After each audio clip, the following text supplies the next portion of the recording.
back to my channel. If you're new here, my name is Ellie. In today's video I'm going to be talking about all of my favourite books which I read in 2023. So I did read quite a lot this year. I have read over 200 books, which is a lot more than I would usually read, but I did have a lot more free time this year compared to usual. So I thought the easiest way to do this is just to talk about my favourite book from every month of this year, because I had plenty of new favourites. So my favourite book from January was Say It's Forever by A.L. Jackson, and honestly I can't really remember too much about it at this point. It featured a single mum and her daughter and this guy who finds her stranded. Her car breaks down on the side of the road one night and he sort of picks her up, gets her some help, and there are like some dangers that they're running from, and there's a bit of like tragic backstory and things like that. I just remember absolutely loving it at the time, and I wanted to, it's part of a series and I had hoped that this year I would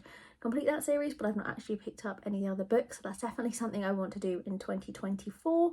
My favourite book from February was Foul Lady Fortune by Chloe Gong.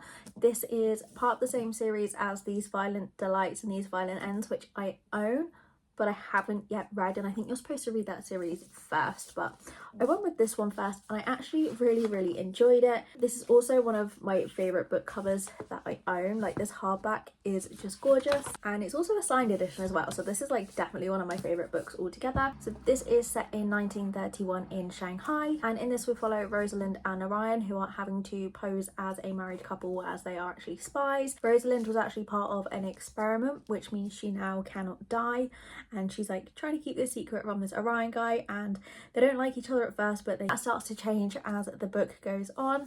There is a sequel to this called Foul Heart Huntsman, which I do own, and I definitely want to get to that in 2024. This was my first book by this author. I know she's really popular and I really loved it. My favourite book from March was Weather Girl by Rachel Lynn Solomon. I actually managed to tab a little bit of this as well. That's something in 2024 I do want to try and take more time over what I'm reading and just try and tab books more, because I think it's a really fun thing to do. This is the story of Ari and Russell. They both work for a TV station. They're in separate departments. She's a weather girl and I believe he works in the sports department, and so their managers were together but have split up and are just making like the workplace a really unhappy place to be. So Ari and Russell decide they are gonna like put this thing together to try and get their managers back together so that Ari can get the promotion that she deserves and just make the workplace a better place to be if everyone's happier. But during this, Ari and Russell begin to fall for each other.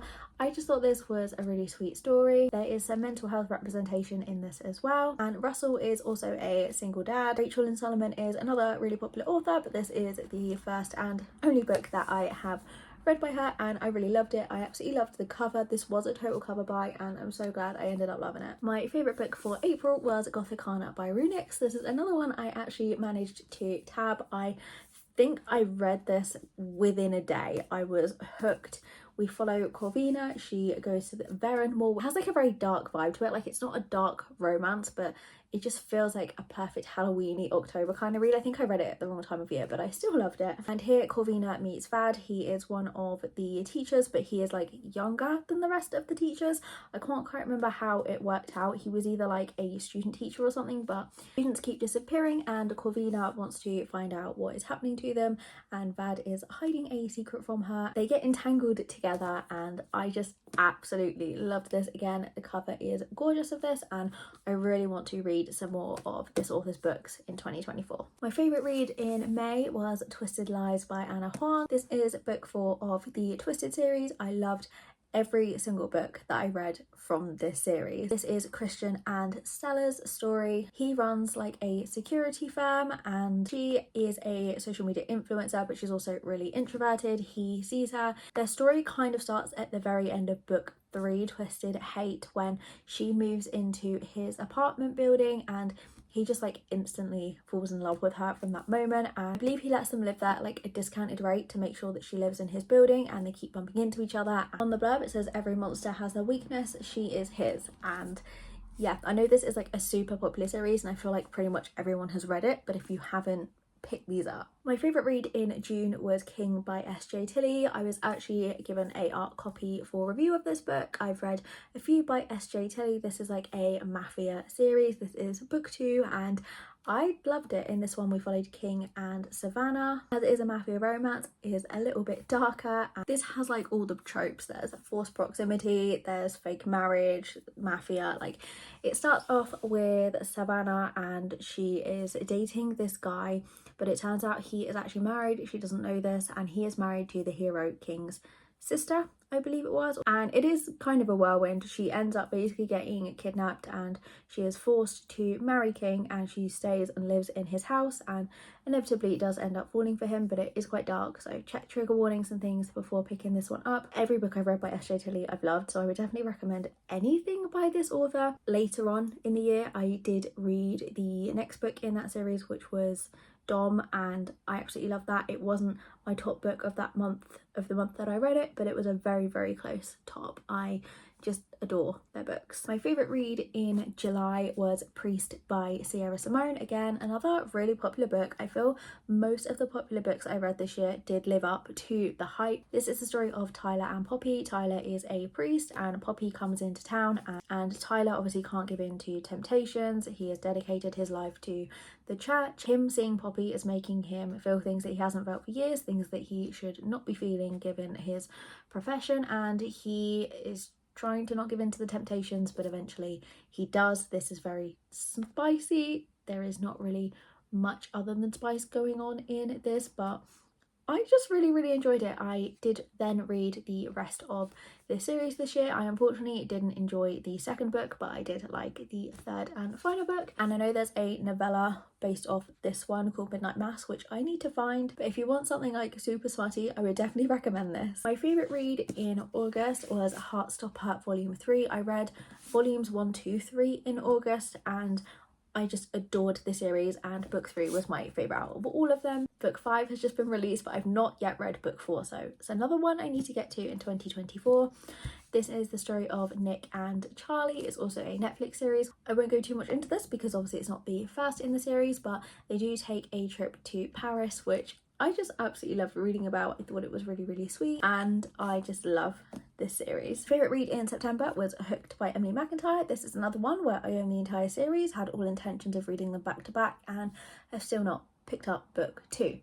This is another dark romance. This is the story of James and Wendy. So James is like a dangerous guy. He does some shady things, and he is also known as Hook, and our heroine Wendy sees like 2 sides to him and doesn't know which side she's going to get, which side she's going to fall in love with, and he's just like a really rich guy, and James wants to take down Wendy's dad, so he sees her as like an easy way to get in. He wants to seduce her and then leave her and like try and crumble her dad from there, but he ends up falling for her, so that doesn't happen. But another popular book, 100% worth the hype, and another gorgeous cover. My favourite read from October was The Invisible Life of Addie LaRue by V.E. Schwab. I'd owned this for ages. I'd kept putting it off, and I really regret putting it off. I tabbed quite a bit. There were just like bits in this that really spoke to me, and October and November were like quite hard months on me, and I don't know, this just felt like the book I needed to read at that time. We follow Addie, and she makes a deal with this like god, and she's sworn not to make deals with gods of the darkness, but she does it, and this wish comes true, and she is basically invisible. She can't make any print on the world, so like she can't write her name, she can't say her name. People forget her. If they look at her, they'll have a conversation, they look away, they won't remember her, and it's just been a really lonely life. She's been wandering around for hundreds of years, and eventually one day she bumps into this guy who works in a bookstore. She steals a book because people don't remember her, so she gets away with stuff, but this guy remembers her, and she is just shocked that after all of these years someone does remember her. She doesn't know how or why, and then the like god person that cursed her with this pops up every so often, offers to kind of put her out of her misery, but she keeps fighting it because she doesn't want to give in to this guy who took everything from her. And it was just like a really sweet story. There's a reason why the guy can see her. I just absolutely love this. I'm definitely going to reread it, and it's just another one that's really popular, so if you've been thinking about picking it up, definitely do it. I know it's long, but it's so worth it. Then my favourite read of November was Powerless by Elsie Silver. This is book 3, I believe it's the Chestnut Springs series,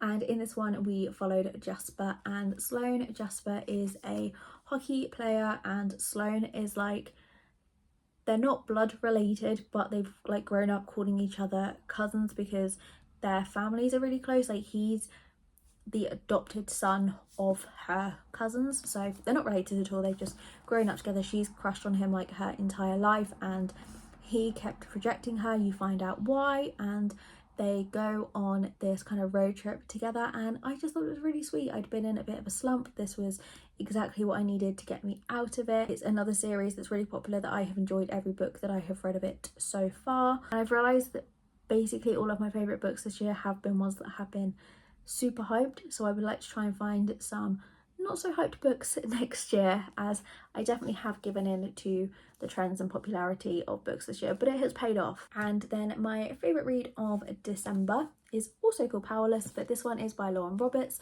So admittedly it is the 15th of December today, so I could read another book before the end of the month that could overtake this one, but I can't see anything overtaking this one. I gave it 6 stars. It is a romantasy, follow Payden and Kai, and in this world some people have powers, some people don't, and they are called ordinaries. They have these trials in the kingdom, and there's a scene where Payden saves Kai, and because of this she's been like faking that she has a power that she doesn't have, and she's been really convincing with it. So she is entered into these trials and has to make her way through them without anyone finding out that she doesn't have any of these powers, but she's obviously at a real disadvantage because she doesn't have these powers. And Kai instantly likes her. There's the trials, there's these balls with all these dresses, and like, I know, again, another really hyped book, but I absolutely loved this. I kind of want to say this was my favourite book of the year, but it is like the most recent out of all of these I read. But I would say my favourite's either Powerless or The Invisible Life of Addie LaRue, or maybe Gothicana. I can't choose like my exact favourite, but again, it's a gorgeous cover. The sequel to this, I believe, is coming out in May 2024, so I am really looking forward to that one. But yeah, another popular book. You need to pick it up, you need to read it if you love romantasy. This is like the perfect romantasy and I love it. So they were all of my favourite books that I read this year. If you read any of these, then let me know what you thought and what was your favourite books of the year. I hope you enjoyed this, and I will see you again next week.